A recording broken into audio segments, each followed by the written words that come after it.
dawladda hoose ee degmada Gabiley ayaa waxay gebi ahaanba saaka cagta marisay dadka danyarta ah ee ku ganacsada agagaarka wadooyinka magaalada Gabiley. Dadkani danyarta ah ee maanta laga burburiyay ganacsigooda ayaa waxa soo gaaray khasaare aad u ba'an, waxaana TV-ga RTN u sheegeen in aanay dawladda hoose ee degmada Gabiley wax digniina siinin. Dadkani danyarta ah ayaa waxay maayirka magaalada Gabiley ugu baaqeen inuu hoos u eego dadka jilicdasan ee danyarta ah, waxaana yiraahdeen adigoo ku bilaabay magacaaga waxaad ka mid tahay dadka saaka ay dawladda hoose ka burburisay guryahoodii,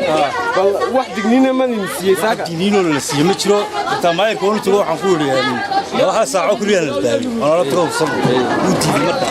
ya caafto xilmis ma loo tago marka ya saasay shahar iyaga khasaare ka soo khasaare wadi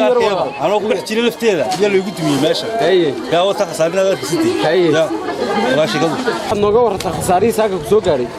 Axmed Aadan Barreeyaan waxay soo gaaray meesha oo la dumiyay iyadoo aan wax digniino saaka aan la siinin. Waxyaabo badan bay ka soo gaaray carruurta, wax cid kasta way qaadatay meesha cid dumar miyiga iska taaganay. Faramarnaan baa ka taagantahay. Faramarnaan baa ka taaganay. Ini wax saaka la siiyay ma jirto. Saaka adoo shaqaysanayo in baa ku soo dulbaxday. Saaka anigoo shaqaysanayo wax miisayay soo gashay dibna xagga sarumay ka dhufatay. Goorta khasaarihi soo gaaray maanta dadkan dawladda hoose ka burburisay hantidooda. Bismillahirrahmanirrahim. Anigoo ka mid ah ganacsatada gobolka waxa maanta aad u xambaaranaya in maayir uu ka fiirsado bay marka oo deerun ahaan hoos u eego dadka oo notice iyo ogeysiyo ayaan soo jeedinay falka lagu kacay dadka maatida in wada la dhisaa ma xuba laakiin in hantida ummadda la baabiyo ayaa maanta aad loo soo jeedinay halana ummadii baa lagu tuntay maanta waad arkaya meheradii waxa weeyaan dawladda hoose arig talaabada ay qaaday aad bay ugu degtay in laga fiirsaday khasaaraha maanta gurigaaga soo gaaray wala waxa weeyaan maxay anoo qalbiga ka maqnaa hadaan ka maqnaana geeri baan ku maqnaa mana ogeynay imkatiyo sidan loo baabiyay uma dhukan imiday yaa qalkuna aqalkaas la sameeyay dhulkii la noomana sheegin la nagama soo geysiino ka urursada la nama oran marka dhulkii baabaayin baan anu imka weyn waa kaas ciyaalkii guriga joogun bay agafta soo gashay ciyaalkii laba ciyaal oo aqalkii ku jiro oo umba sii qufulay umba meeshii la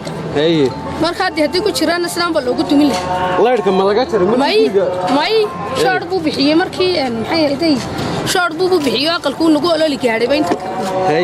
habaay maxay hadda la dhaa kooraanka ka urursada walaydi soo galaya hadii la yiraahdo waxba ma yaateen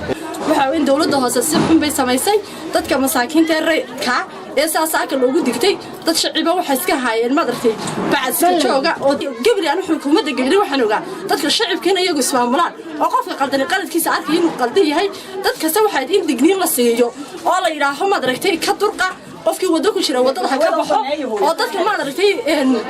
digniin la siiyo ayay hayd mikrofon baa jira dadku warskaarsiin baa jirta oo la yiraahdo waa la soo baxay dawladda hoose way soo baxaysaa hal loo yimaado sidoo muuqata halkani waa xaruntii laga hagayay leedka iftiimiye magaalada Gabiley oo ay saaka dawladda hoose magaalada Gabiley ay sidaad arkaysaanba ay dudumiyeen laakiin ilaa hadda lama garanayo sababta ay u dumisay dawladda hoose ee magaalada Gabiley xarunta laga hagay leedka magaalada Gabiley